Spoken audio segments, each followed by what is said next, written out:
Remember those Batman and Superman guys? Pretty lame, right? And even those Marvel movies are all the same. I mean, I watched a video essay where a guy told me as much. How they all look generic and gray and have shitty music that all sounds the same. But my parents love all that generic mass market cape shit. Even my grandma thinks she's cool because she knows who Groot and Rocket Raccoon are. But you know what? I'm sick of it because fuck Batman. I'm ready for a new kind of superhero. A superhero that dances to cool indie music. A superhero who does edgy stuff like having sex with dolphins, lasering people into goo, having orgasms, and fighting butts. Sir, the butts are loose.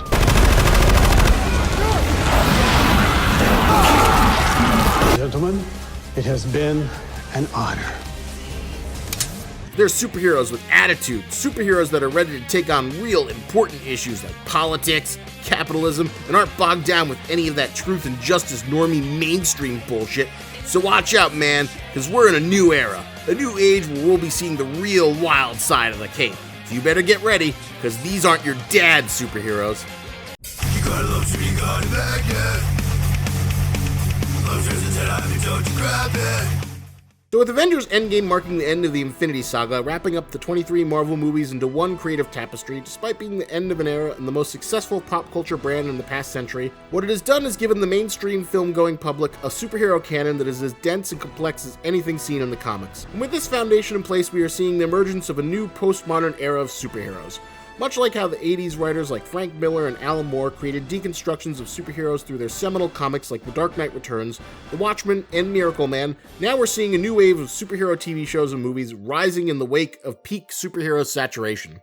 The funny thing is how you'd think people would be sick of it by now, that at some point there'd be just too much crap thrown about that the audience would just throw up their hands in revolt and stop watching altogether. Similarly to just how a few years ago we saw the young adult book boom, where just about every novel with a young teenager coming of age in the apocalypse as metaphor for growing up got greenlit for a movie trilogy, where the last book would be split up into two parts, but eventually that gold mine ran dry and it's effectively dead as of right now. But still, the superhero capes march on. What I find really interesting is that in this new post-Infinity Saga era, is that now that the mainstream audiences have an accepted canon in terms of what they think superheroes should be, now that audiences are more willing to look at deconstructive takes, we're seeing a whole slew of new shows looking to appeal towards an audience that is now more familiar with how expansive the superhero genre can be. And so we have things like The Umbrella Academy, The Boys, and Doom Patrol all offering off-kilter takes or deconstructions of all the numerous tropes that mainstream audiences are now familiar with. What's especially interesting is that when you go back and look at Zack Snyder Watchmen movie, a movie that was supposed to be the next big thing after Zack Snyder was anointed as the wunderkind capable of bringing nerd stuff to the big screen with all the cinematic flair it deserved. After the 1-2 punch of his Dawn of the Dead remake, followed by the slam dunk that was 300, he was a golden boy, and he decided to tackle the 800-pound gorilla and holy grail of nerd properties. He was going to do a movie adaptation of Watchmen, a slavishly faithful adaptation of the seminal Alan Moore graphic novel that made it onto the 98th spot of Time magazine's list of the 100 greatest English-language books of all time. But the thing is, outside of nerd media, nobody really cared about The Watchmen. The movie was a box office disappointment, a hard R-rated movie that cost over $130 million to make, which only brought in about $185 million. But nobody outside of nerddom cared. The movie was not a moneymaker, and was also produced in an era very different from the nerd culture that was dominated mainstream culture for the past decade.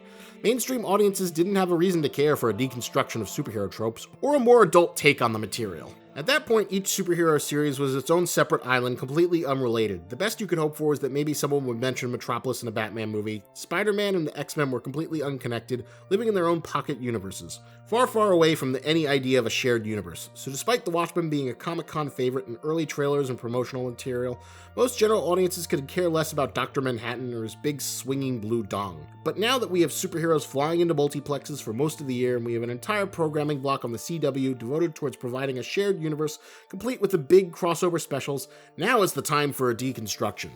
People aren't sick of superhero stuff, but they are ready for something new, something that is designed to challenge their perceptions of the material. Now we have an accepted canon of Marvel movies complete with time travel, space aliens, and universe-shattering stakes.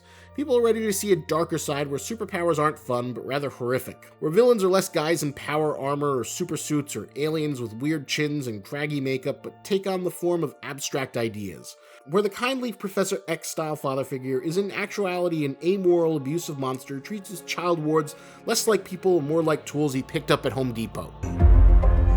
How much do you want for it? He was a monster. And generally, people seem to be enjoying this new take on superheroes. After the seemingly indifferent and lukewarm response towards the long-awaited Preacher TV series on AMC, I was expecting The Boys to have a similar fate. And remember, Preacher was something comic book fans had wanted to see for ages. Another holy grail, edgy comic book adaptation from Garth Ennis, and the dream was to see it on HBO with no restrictions. But despite going on the second best option of AMC, the network that had made zombie gut-munching mainstream, nobody seemed to give a shit about it.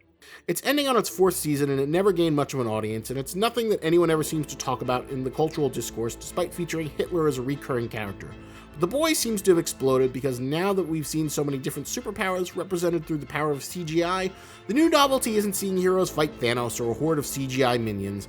The new novelty is to see the casual horrors of what superpowers look like in a realistic context. What's even funnier is that Zack Snyder played up the casual horror of Dr. Manhattan's powers just like The Boys does, and I guess people were just too indifferent to the blue dong to really care. But The Boys has become one of the rarer hits for Amazon Prime. After 23 Marvel movies, people are ready for a vision of superherodom where they are actively encouraged to see the heroes as terrifying monsters, with the Homelander becoming the great surrogate for the frustrations that people feel with America itself. The perfect pop culture manifestation of how a great many Americans see themselves on the world stage, as well as the larger world itself, with America serving as a self-centered, psychotic narcissist who's always two steps away from abusing his power completely because he just doesn't give a shit about anyone else besides himself. Now, one could say that the Homelander is a perfect reflection of our current and more contentious current president, but honestly, this is an image of America that's existed for most of the 20th century past World War II. So if you think the Homelander is designed to be a specific criticism of Trump, well, let me remind you that The Boys comic was originally published in 2006 and ran until 2012. And honestly, I'd say it's a broader parody of the patriotism of characters like Captain America and Superman than anything more contemporary, like the usual Orange Man is bad jokes. But The Boys has become a sort of lightning rod moment where it seems like it's a pop culture release valve where the undercurrent of loathing towards the genre as a whole is being channeled through the prism of this dark parody. Probably the most telling moment that we've truly entered into this postmodern era of the superhero fan culture is that The Watchmen is coming back as the HBO series everyone always wanted it to be. But this time is being filtered through the prism of the infamous Lost creator David Lindelof, what appears to be a sort of remix sequel that's completely recontextualizing a lot of the original iconic imagery into something wholly new. But it's hard to imagine that whatever new form this interpretation will take won't serve as a deconstruction of the current age of superhero pop culture. But in a way, this all kind of makes sense. It'll be nearly a year before Marvel releases its next movie with the Black Widow, so the MCU is going on a bit of a hiatus, and even Phase 4 won't feature any of the expected heavy hitters like Black Panther 2, Guardians of the Galaxy 3, or even a Captain Marvel sequel. Even Marvel understands the value of introducing new flavors and giving some time to let you breathe, so you can actually start to miss something before bringing it back immediately. And as the king takes a breather before the release of the Black Widow movie and the deluge of Disney Plus shows, it's the perfect time for a new, darker, postmodern era to fill the void, which creates a vacuum for all the oddballs and deconstructions to run amok. The most interesting thing is that Zack Snyder, when he had the reins of the DCEU, tried to provide the Dark Knight-inspired postmodern deconstructions of Superman and Batman, assuming that because the characters have been around for so many years that despite the fact that he was creating new versions in a new shared universe, he assumed that the cultural memory was strong enough to the point where he could get away with creating a mopey, objectivist Superman, whose father encouraged him to let people die, to hide his powers, lest the unworthy, unpowered masses rise up in revolt and try and take him out, which they kind of do when they nuke him in BVS. And of course, you also have the BVS Batman, who doesn't seem to care much about casually murdering mooks and goons and brands criminals to be sent to prison where they're instantly executed by other inmates. But you know, before you can get your Elseworlds story of Injustice or Red Sun, you kind of have to establish a mainstream canon.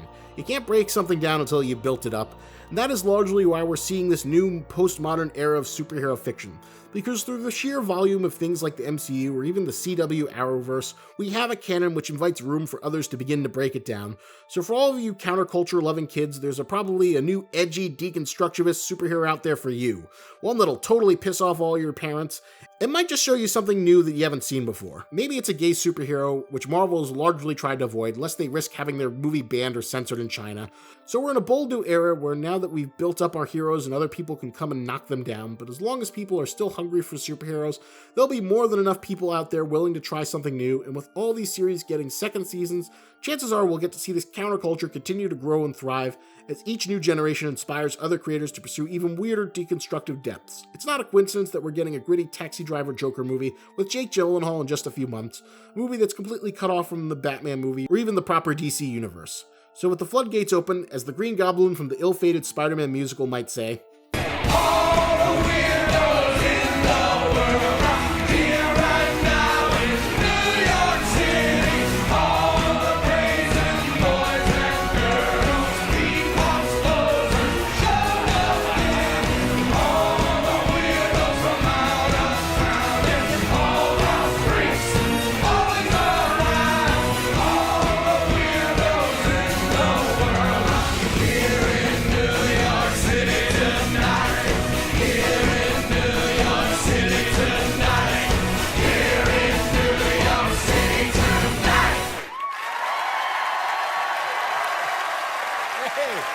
Hope you enjoyed this video. If you liked it, don't forget to LCS, which roughly translates to like, comment, and share. Channel traffic has not been great these past few months, and I hate to be that guy, but if I'm gonna go pro, I need your help, and that's the best form of free help you can give, without spending a dime, because I'm always at the mercy of Algorithms! Math! Also, I'll be taking a bit of a hiatus from posting content throughout September, but fear not, it's not because I won't be working on anything, it's because October is the return of My Hero Month! Yes, that's right, everyone's favorite superhero shonen flagship series is returning for Season 4, and to celebrate just like I did in 2018, it's My Hero Month, where I'll be posting an entire month of video essays focused on My Hero Academia, starting on the Season 4 premiere date of October 12th. And every Saturday, I'll have an all-new video essay to accompany it, so get ready to plus ultra the shit out of it. So see you then, and remember, lobster's antennas, but don't you grab it.